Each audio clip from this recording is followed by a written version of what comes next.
Masyarakat kita tahu persis bahwa untuk perawatan kesehatan mereka pergi ke Penang. Penang itu adanya di Malaysia. Tapi kenapa bisa perawatan kesehatan murah? Mau itu masalah kanker, jantung, atau penyakit-penyakit lainnya. Di satu sisi, pemerintah nih nak industri kesehatan nih jadi di dalam negeri. Tapi sokongan insentif dia tak ada. Dan hal ini sudah disampaikan oleh Bapak Menkes kita, bahwa harga obat-obatan di Indonesia itu sampai 5 kali lebih mahal daripada di Malaysia. Lu bayangin aja. Masyarakat kita terpaksa pergi ke sana karena di kita ini harganya bisa 2-3 kali lipat. Jadi mereka menemukan tempat di mana mereka bisa mendapatkan jasa atau produk yang lebih murah. And then talking about medical tourism, why people go to Malaysia? It's not only about price. It's not only about price. It started with the trust of the patient. If people don't trust the doctors, there is no profession called the doctors.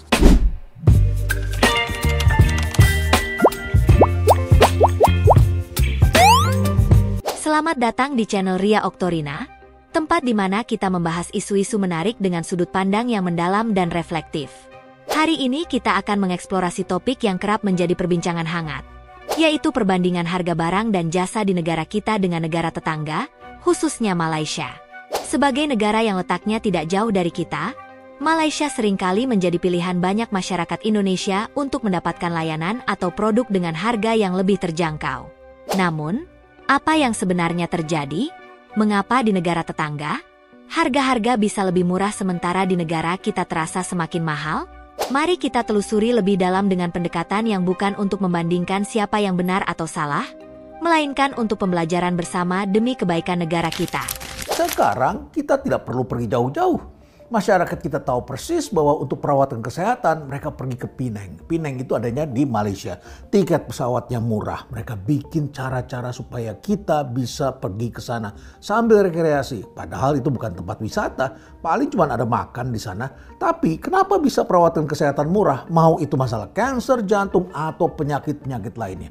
Artinya apa? Satu, propertinya murah, pajaknya murah di sana. Kemudian yang ketiga, alat kesehatannya murah, obat-obatannya murah. Kemudian dokternya juga bisa bekerja dengan pasien dalam jumlah yang banyak.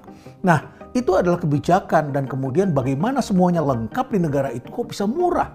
Masyarakat kita terpaksa pergi ke sana karena di kita ini harganya bisa 2-3 kali lipat. Jadi mereka menemukan tempat di mana mereka bisa mendapatkan jasa atau produk yang lebih murah. Padahal bukan cuma hospital di Penang yang murah, juga di Malaysia ditemukan hal seperti itu. Barang-barang murah ada di sekitar kita. Jadi pertanyaannya ini bagaimana? Kenapa kita selalu masih berpikir ini adalah kebijakan anti-dumping yang perlu kita terapkan karena mereka melakukan dumping di sini. Mungkin ada beberapa kategori produk kita melihatnya seperti itu. Tetapi kita harus lebih bijaksana. Ada sesuatu yang tidak kita jalankan. Barangkali ketika kita pergi keluar, kita tidak jalan-jalan yang cukup. Kita memasarkan Indonesia menjadi tempat investasi, kita hanya langsung ketemu dengan para investor. Investor ini kan didekati tidak hanya oleh kita, tetapi juga didekati oleh negara-negara lain. Dan mereka kemudian melihat, mereka menunjukkan apa yang ditawarkan oleh kita tidak sama dengan yang ditawarkan oleh negara-negara lain. Negara-negara lain itu menawarkan, misalnya mereka mengatakan, kami tidak mendatangkan Anda untuk bikin pabrik di Indonesia. Sedangkan pejabat-pejabat kita jalan-jalan ke luar negeri itu jalan-jalan menemui investor, setelah itu mereka belanja.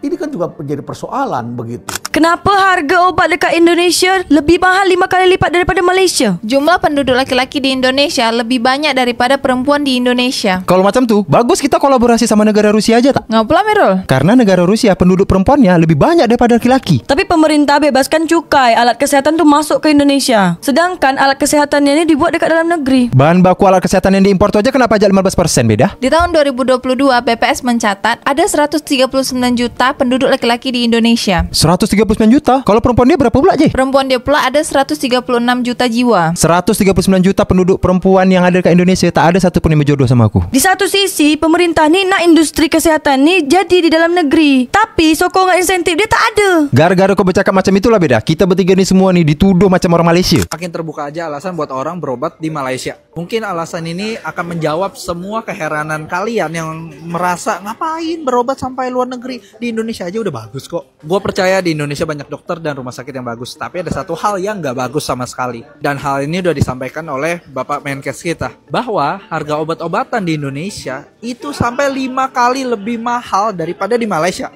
Lu bayangin aja. Kalau bedanya sampai 5 kali, ya nggak heran orang-orang sampai mau ke Malaysia. Mungkin cuman bayar apartemen, bayar tiket, itu nggak sampai 5 kali berobat di Indonesia. Ya jadinya nggak heran kalau orang sampai berpikir ke Malaysia menjadi first opinion, atau mungkin ya second opinionnya. Kalau mereka sampai sakit, khususnya sakit berat ya, cancer, kayak tumor, mereka tuh suka berobat ke Malaysia. Karena selain lebih murah, lebih simpel juga katanya. Menurut kalian, kira-kira apa sih yang membuat harga obat-obatan di Indonesia sampai 5 kali lebih mahal daripada Malaysia? And then, talking about medical tourism, why people go to Malaysia? It's not only about price. It's not only about price. It started with the trust of the patient. If people don't trust the doctors, there is no profession called the doctors. No. My feeling from the outside, if people start losing trust and choose another source of information, source of money, source of healthcare services, then you need to be aware and be careful. If it happens in a very rich group of people, it's okay. But when it starts going down to the middle class people, that they prefer to go to another places because they trust that can be treated, then we have to be seriously doing something, do introspections, be a little bit open, don't use deniability, and do internet check. What happened with us? And what can we do to regain the trust of our patient and our people so they can come back here? Salah satu fenomena yang sering kita lihat adalah semakin banyaknya masyarakat Indonesia yang pergi ke Malaysia, terutama ke Penang, untuk mendapatkan layanan kesehatan. Penang kini menjadi salah satu destinasi utama bagi mereka yang membutuhkan perawatan kesehatan, seperti operasi kanker atau penyakit jantung. Mengapa begitu banyak orang memilih pergi ke sana? Bukan hanya karena kualitasnya, tetapi juga karena biaya yang jauh lebih rendah dibandingkan dengan di Indonesia. Ini bukan kebetulan, melainkan hasil dari kebijakan yang diterapkan di Malaysia. Di sana, pajak properti lebih rendah, biaya alat kesehatan dan obat-obatan lebih murah, dan tenaga medis dapat menangani pasien dalam jumlah yang lebih banyak, yang tentunya menurunkan biaya per pasien. Semua faktor ini berperan penting dalam menciptakan ekosistem layanan kesehatan yang terjangkau. Selain layanan kesehatan, kita juga melihat bahwa banyak produk-produk lain yang dibeli dari Malaysia oleh masyarakat kita. Mulai dari makanan, kosmetik, hingga pakaian dan mainan anak-anak. Ada kecenderungan besar untuk melakukan perjalanan ke Malaysia, bukan semata-mata untuk wisata, melainkan untuk berbelanja karena harganya yang lebih terjangkau. Malaysia, dengan kebijakannya yang terstruktur, mampu menyediakan barang-barang dengan harga lebih murah, sehingga menarik banyak konsumen dari negara kita. Pertanyaannya, apa yang dapat kita pelajari dari ini? Salah satu hal yang dapat kita renungkan adalah bagaimana Malaysia, sebagai negara dengan geografis dan budaya yang tidak jauh berbeda dari kita, mampu menciptakan kebijakan yang mendukung pertumbuhan ekonomi dengan cara yang lebih efektif dan efisien. Mereka fokus pada penurunan biaya produksi melalui pajak yang lebih rendah, kebijakan tenaga kerja yang efisien, serta infrastruktur yang mendukung industri dan perdagangan. Namun, pembelajaran ini tidak untuk dijadikan bahan perdebatan atau perselisihan. Kita harus memahami bahwa situasi di setiap negara berbeda, dan tantangan yang dihadapi pun tidak sama. Malaysia mungkin berhasil dalam hal ini, tetapi bukan berarti kita gagal. Kita hanya perlu menyesuaikan kebijakan kita untuk bisa bersaing dan menciptakan sistem yang lebih baik. Yang perlu kita lakukan adalah belajar dari kebijakan yang baik dan mencoba menerapkannya sesuai dengan kondisi yang ada di Indonesia. Yang penting untuk ditekankan adalah bahwa perbedaan harga antara negara kita dengan negara tetangga bukanlah alasan untuk merasa rendah diri atau memandang bahwa negara lain selalu lebih baik. Malaysia berhasil menciptakan keseimbangan antara biaya produksi dan konsumsi, tetapi itu bukan berarti Indonesia tidak mampu. Kita memiliki banyak potensi besar yang bisa dikembangkan, dan dengan pembelajaran dari pengalaman negara tetangga, kita bisa merumuskan kebijakan yang lebih bijaksana dan strategis ke depan.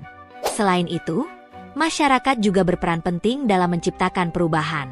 Ketika kita berpergian ke luar negeri, entah itu ke Malaysia, Singapura, atau Thailand, Kita bisa belajar dari cara mereka mengelola industri, memanfaatkan teknologi, dan memfasilitasi masyarakatnya untuk mendapatkan akses yang lebih mudah terhadap barang dan jasa yang terjangkau. Pameran industri yang seringkali diadakan di negara-negara tetangga juga menjadi peluang besar untuk kita belajar dan menerapkan inovasi-inovasi baru di Indonesia. Bukannya menjadikan perjalanan ini sebagai ajang konsumtif semata, tetapi lebih kepada bagaimana kita bisa menyerap pengetahuan dan pengalaman yang ada untuk membangun industri dalam negeri yang lebih kuat. Jadi, apa yang bisa kita ambil dari semua ini? Kita harus mulai berpikir lebih strategis dan terencana, baik sebagai pembuat kebijakan maupun sebagai masyarakat. Kita tidak perlu membandingkan negara kita dengan negara lain dalam hal siapa yang lebih baik atau lebih buruk. Sebaliknya, mari kita jadikan perbandingan ini sebagai pembelajaran untuk saling melengkapi dan memperbaiki. Kita harus terus berinovasi, belajar dari kebijakan negara tetangga, dan bersama-sama membangun masa depan yang lebih cerah untuk Indonesia. Terima kasih telah menyaksikan video ini. Jika Anda merasa topik ini bermanfaat, jangan lupa untuk like, subscribe, dan share agar lebih banyak orang dapat belajar dari konten ini. Sampai jumpa di video berikutnya. Hanya di channel Ria Oktorina, tempat kita mendalami isu-isu penting dengan sudut pandang yang lebih luas dan terbuka. Semoga kita semua bisa terus belajar dan tumbuh bersama demi kemajuan bangsa. Baby, you can